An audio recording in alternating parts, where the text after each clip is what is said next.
10वी मध्ये शिकणाऱ्या गोंदियातल्या मुलानं भंगारात गेलेल्या दुचाकी वाहनाला नवं रूप दिलंय। त्याने या वाहनाचं रूप पालटून पूर्णपणे नवी दुचाकी तयार केली।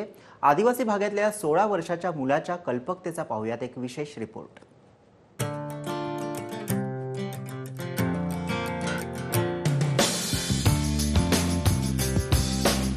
गोंदिया जिल्ह्यातल्या साखरीटोला गावात राहणारा हर्ष चालवतोय ही गाडी काही दिवसांपूर्वी भंगारात जाण्याच्या मार्गावर होती। हे सांगितलं तर तुमचा विश्वास बसणार नाही।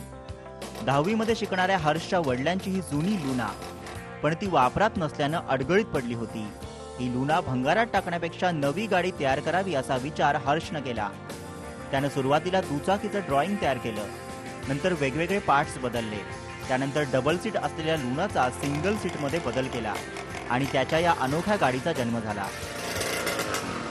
निशानी पापा की रहने को होना घर में करके वो गाड़ी बनाया और उसमें एवेंजर की टंकी, एमईटी का इंजन और बाकी कबाड़ी से मिलने वाले पार्ट वो मैंने लगाया।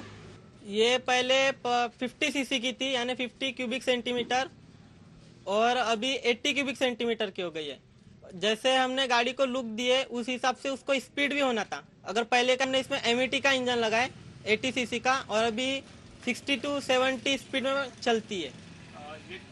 एवरेज 60 to 70 का एवरेज है। पेट्रोल में ऑयल मिक्स करना पड़ता है, 2 स्ट्रोक गाड़ी करके ऑयल मिक्स करना पड़ता है, करके वो पेट्रोल से चलती है। ही अनोखी गाडी सर्वांच्या लक्षात राहावी म्हणून हर्षनं या गाडीच्या इंडिकेटरला होळीला वापरण्यात येणाऱ्या मुखवट्याचा वापर केला। विशेष म्हणजे ही गाडी बनवण्यासाठी त्याला खर्च आला तो फक्त 6000 रुपये। बचपन से ही वैसे भी तोड़ फोड़ और सुधारने में माहिर था, उसका उसी काम में इंटरेस्ट था सर। उसने बनाया। गाड़ी का खर्च तो क्या नॉमिनल 6000 रुपये करीब आया। बाकी सब कुछ उसकी प्रेरणा, उसका खुद का दिमाग है, खुद की सोच है। ग्रामीण भागातील विद्यार्थी सुद्धा कुठलीही साधन सामुग्री नसतानाही कल्पकतेच्या जोरावर काय करू शकतो हे हर्षनं दाखवून दिलंय। गोंदियाच्या या रॅन्चोला नवी भरारी घेण्यासाठी आता मजबूत पाठिंब्याची गरज आहे।